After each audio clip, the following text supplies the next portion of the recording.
दोस्तों आपको याद होगा 8 अगस्त को एक नोटिस आया था जिसमें यह बताया गया था कि हमारे पेपर पोस्टपोन हो गए सितंबर के लिए और सितंबर में भी 11 सितंबर तक आपको बताया जाएगा कि आपका एग्जामिनेशन सेंटर यहाँ क्या रहेगा।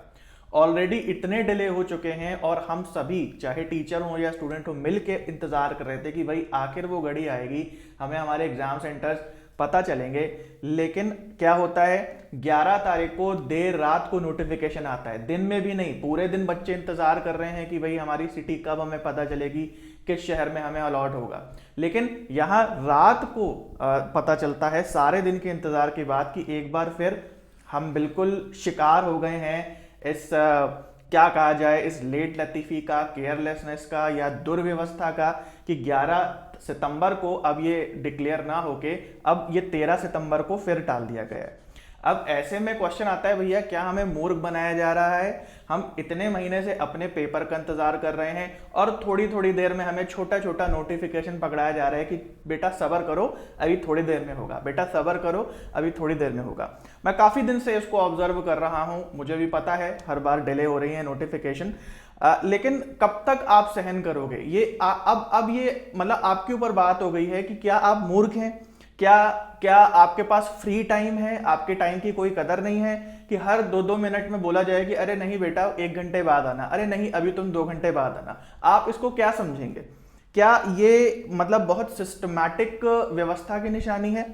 और ये आज नहीं हो रहा है। अगर मैं वीडियो बना रहा हूं, मैंने पहले कभी वीडियो नहीं बनाया क्योंकि मुझे लगा चलो कोई बात नहीं, कुछ प्रॉब्लम आ रही होगी, लेकिन अब कौन सी प्रॉब्लम आ गई है, अब क्या चीजें हैं? और ये अभी से नहीं है, आप पहले से देखें। ये देखो, ये ऑफिशियल वेबसाइट पे हमारा 25 जून का नोटिफिकेशन है। यहां क्या कह रहा है, बेटा सब्र का फल मीठा होता है और आओ तुम्हारे पेपर जो हैं जुलाई में हो जाएंगे, जुलाई और अगस्त में हो जाएंगे।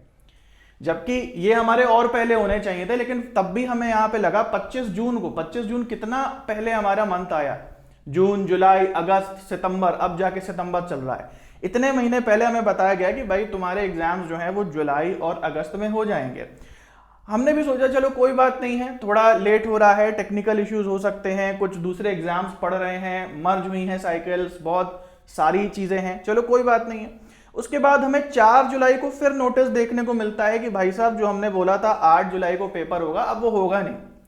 अब आप समझ पा रहे हो, यहाँ पे पहले बोला गया कि आपका पेपर जो है 8 जुलाई से स्टार्ट होगा, बहुत बच्चों ने तैयारी करना स्टार्ट कर दिया होगा, और फिर बाद में बोला गया कि चलो 8 जुलाई को भी पेपर नहीं होगा, अभी थोड़ा सा चलो डेट बदल देते हैं, 9 जुलाई से रख देते हैं, जुलाई और अगस्त में फिर भी आपका पेपर हो जाएगा। हमें लगा भाई ठीक है चलो कोई बात नहीं, एक ही दिन की तो बात है, 8 से नहीं 9 से पेपर सही।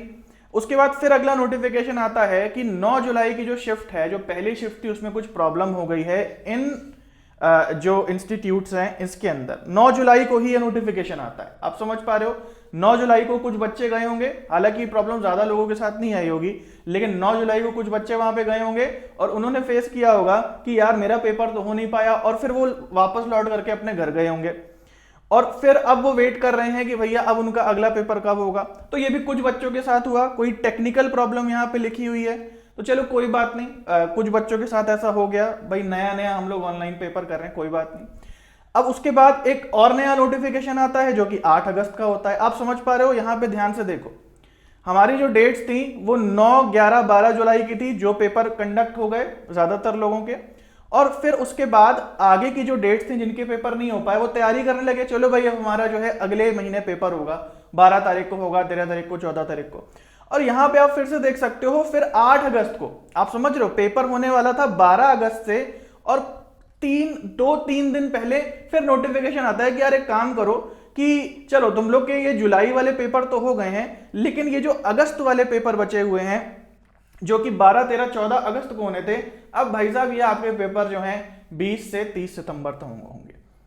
अब यहां बच्चे फिर परेशान, फिर यहां बोला गया अरे परेशान मत हो, अब हो जाएंगे। क्या है भाई कि ये जो तुम्हारा एग्जामिनेशन सेंटर है कि किस किस शहर में आपका एग्जाम होगा, ये एक एडवांस इंटीमेशन है। एडवांस इंटीमेशन क्या होता है ये समझ नहीं आ रहा। इतनी टाइम में तो आपको एडमिट कार्ड दे देने चाहिए थे कि आप अगर मान लो 20 सितंबर से अपने एग्जाम करवा रहे हो तो एक आध हफ्ते पहले आप सीधे एडमिट कार्ड देते नहीं। लेकिन उसमें भी क्या है कि हम आपको एग्जामिनेशन सेंटर बताएंगे जो कि 11 सितंबर को आपको पता चलेगा और फाइनली 16 सितंबर को आपको एडमिट कार्ड मिल जाएंगे। हमने सोचा चलो भाई ठीक है, 11 सितंबर तक फाइनली हो जाएगा। सितंबर में जो भी हमने तैयारी करके रखी है, इतनी देर में तो बच्चा भूलने भी लगता है।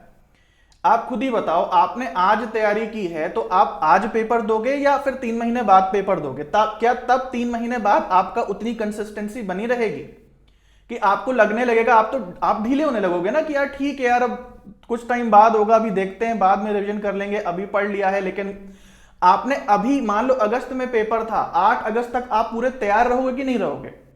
और अगर कोई आपको बोले कि भाई तुमने जो तैयारी की ठीक है, अपने दिमाग में रखे रहो और सितंबर में पेपर होगा, तो क्या सितंबर में वही एफिशिएंसी आ पाएगी कि आपको लगेगा अभी भैया और मेहनत करनी है? क्योंकि दिमाग में ज्ञान को रिटेन करने के लिए भी मेहनत हमें चाहिए होती है। चलो ठीक है, ये भी यार कहते हैं ठीक है, चलो इसको भी माफ किया। 11 सितंबर को हमें फाइनली नोटिफिकेशन देखने को मिल जाएगा और 11 सितंबर यानी कि कल, और वो भी बच्चा जो सुबह से एनटीए की वेबसाइट देख रहा है कि कब नोटिफिकेशन आएगा, कब नोटिफिकेशन आएगा, रात को 12 बजे, मतलब फॉर मेकिंग द रिकॉर्ड कि देखो भैया हमने 11 सितंबर को ही नोटिफिकेशन दिया है, लेकिन कब दिया? रात को 12 बजे, और वो भी 12 बजे के कुछ मिनट बाद ही नोटिफिकेशन ही आया है मेरे हिसाब से। अब यहां पे आप देखो क्या कह रहे हैं कि भाई देखो हमने 11 तारीख को बोला था, लेकिन अब 13 को हम 2 दिन का और वेट कर लो, 2 दिन बाद जो है आपको बता देंगे कि किस सिटी में आपके एग्जाम होगा, और 16 सितंबर को तो आपको फाइनली एडमिट कार्ड मिल जाएंगे। भाई क्या गारंटी है कि 16 सितंबर को एडमिट कार्ड मिल जाएंगे? भाई हम उस नोटिफिकेशन का विश्वास करते हैं जो पहले तो ऑफिशियल होती है और वो हर बार कंसिस्टेंट होती है। ये ऑफिशियल तो है लेकिन कंसिस्टेंसी कुछ है नहीं कि भाई अभी पेपर होगा, नहीं अभी पेपर नहीं होगा, ये कारण आ गया, ये त्योहार आ गया, ये टेक्निकल चीजें आ गई, अब अगली बार होगा।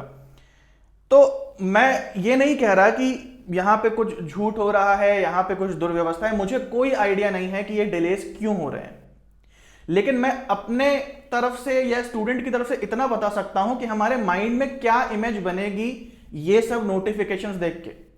अगर आपका कोई दोस्त है, वो आपको कहता है 2 दिन में आऊंगा, 3 दिन में आऊंगा, 4 दिन में आऊंगा, आप दोस्ती रखेंगे उससे कि आप बोलेंगे झूठा है, बिल्कुल हमें विश्वास ही नहीं है, क्रेडिबल आदमी नहीं है ये बोलेगा आ जाऊंगा, और कोई दोस्त आपसे पैसे लेके चला जाए और वो बार बार आपको डिले कराए, पैसे यहां पे भी तो आपने पैसे पे करें कि नहीं करें, अब बार बार डिले हो, तो आपकी क्या इमेज बनती है ऐसे दोस्त के लिए कि वो विश्वास के लायक नहीं है, इससे दोस्ती मत रखो, पैसे ले गया तो ले गया, दोस्ती काट दो, आगे नहीं बात करनी है।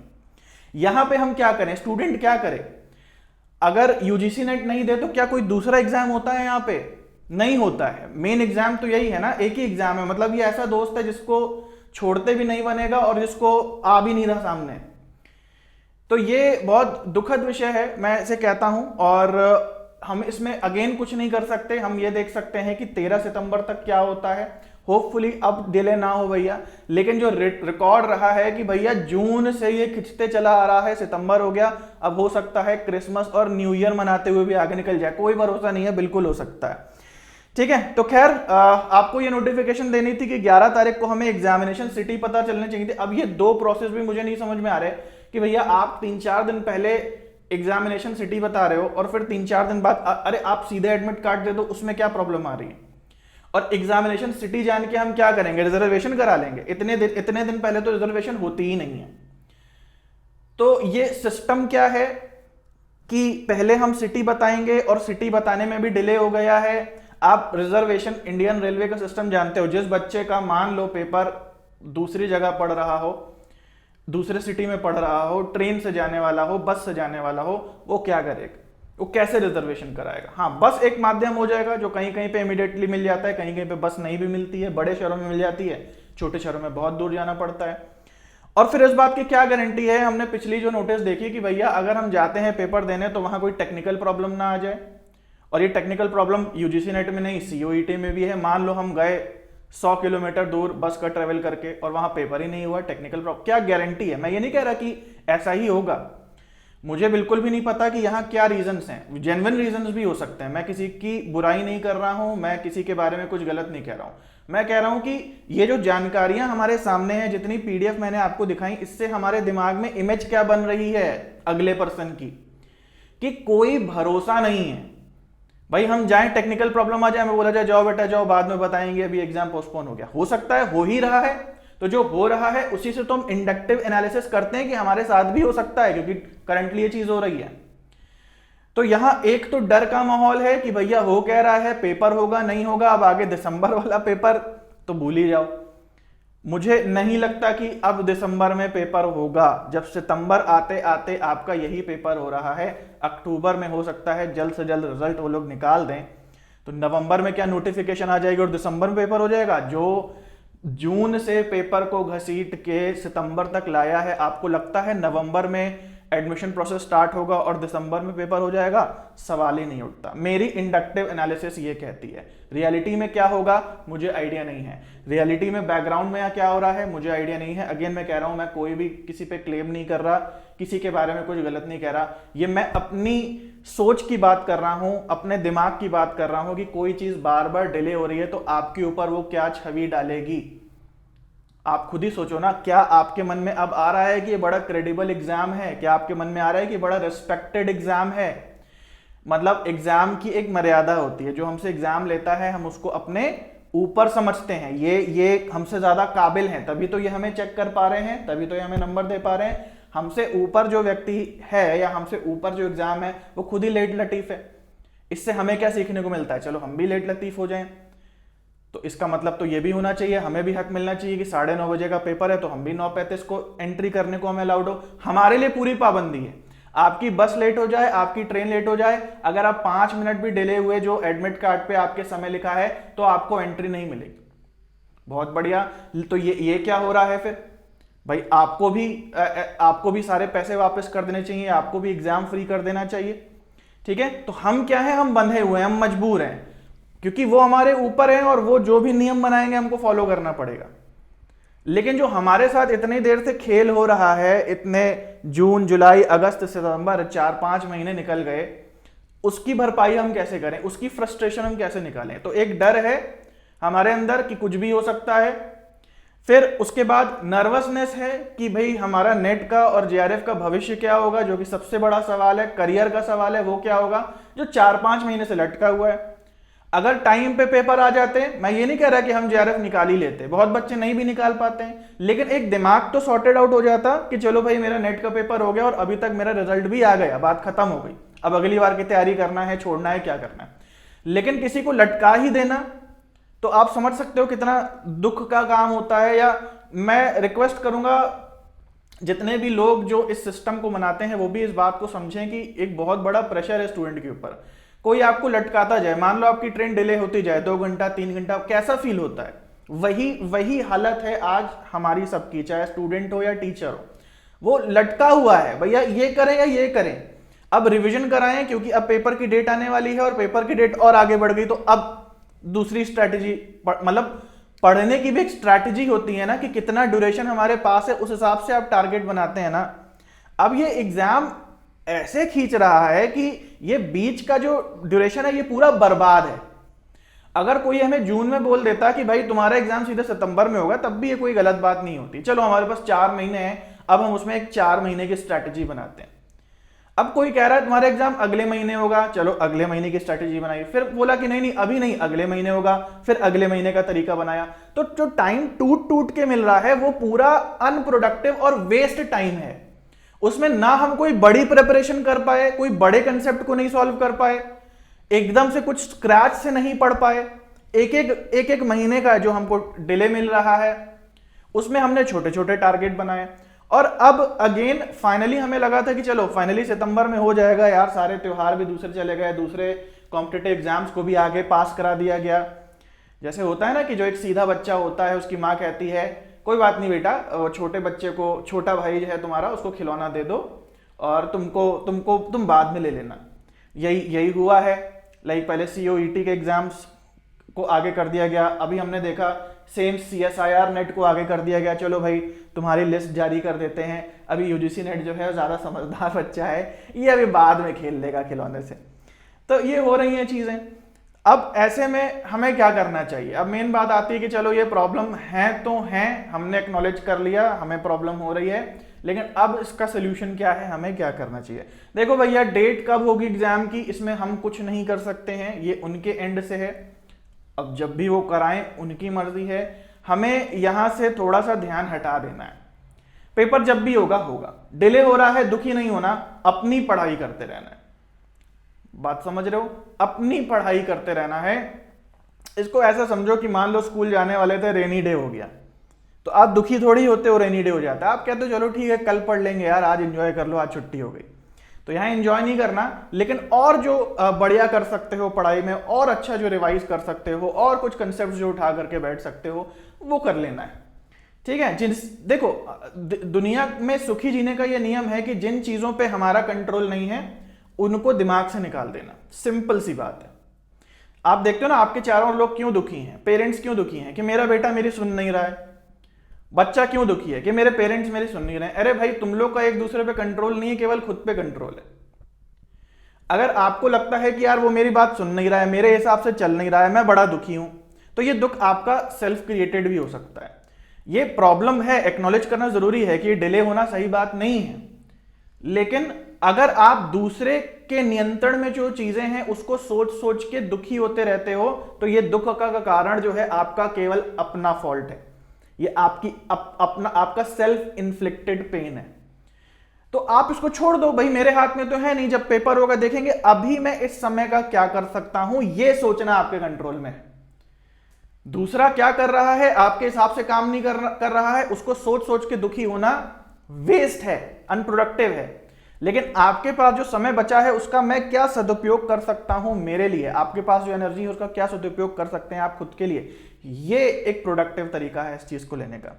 तो मैं कहूंगा ठीक है, ये गलत है कि इतना ज्यादा डिले हुआ है जून से लेकर सितंबर तक ये पेपर, लेकिन आपको अपने को फोकस करना है और अपनी पढ़ाई को अच्छा करते चले जाना है जितना भी आपको टाइम मिले। ठीक है? तो गाइस आज के लिए इतना था। आई होप आपको काफी सारी चीजें समझ में आई होंगी कि जितनी चारों ओर नेगेटिविटी है ऑनलाइन की, ये होगा वो होगा, गुस्सा आ रहा है, गुस्सा आना एक अलग चीज है और सारा दिन गुस्से में रहना एक अलग चीज है। सारा दिन गुस्से में रहना आपको खुद हानि पहुंचाएगा। तो जितनी नेगेटिविटी ऑनलाइन फैली हुई है कि ये हो रहा है, गलत हो रहा है, ये हो रहा है, ये आपको गुस्सा दिलाएगा। ठीक है? गुस्सा होना एक अलग चीज है, ध्यान देना। गुस्सा होने का मतलब है कि कोई चीज गलत है तो उस पर अपना गुस्सा दिखाना, अपनी नाराजगी दिखाना कि यार ये देखो ये गलत है, लेकिन वो आपके कंट्रोल में नहीं है, तो फिर उसके बाद वहां से मूव आउट हो जाना, वहां से चले जाना और अपने काम पे ध्यान देना। अगर आप सारा दिन YouTube की नेगेटिविटी देखते रहोगे तो गुस्सा आती रहेगी, गुस्सा आता रहेगा, आक्रोश आता रहेगा, और गुस्से का परिणाम कभी अच्छा नहीं होता है। तो गुस्सा हो जरूर से हो कि हाँ यार ये गलत बात है, मेरे साथ गलत हो रहा है, लेकिन गुस्सा हर समय ना आता रहे। तो ऐसा नेगेटिव कंटेंट ना देखें और अपनी पढ़ाई बढ़िया से करते रहें, क्योंकि एक ही चीज हो पाएगी, या तो गुस्सा करते रहोगे, आक्रोश करते रहोगे, या तो पढ़ाई हो पाएगी। ठीक है? तो गाइस आज के लिए इतना था। आई होप आप लोग को जानकारी मिली होगी और वेट करते हैं 13 सितंबर तक, देखते हैं क्या होता है, उसी हिसाब से हम लोग आगे प्रोसीड करेंगे। और अनअकैडमी का जो चैनल है हमारा let's crack NTA UGC net, वहां पे तो हम पढ़ाई करते ही रह रहे हैं, भले डिले होता है नहीं होता है, हम लोग वहां पे पढ़ते रहेंगे और अपनी प्रैक्टिस करते रहेंगे। सो गाइस मिलते हैं अगले वीडियो में, तब तक के लिए आप सभी को बाय और टेक केयर।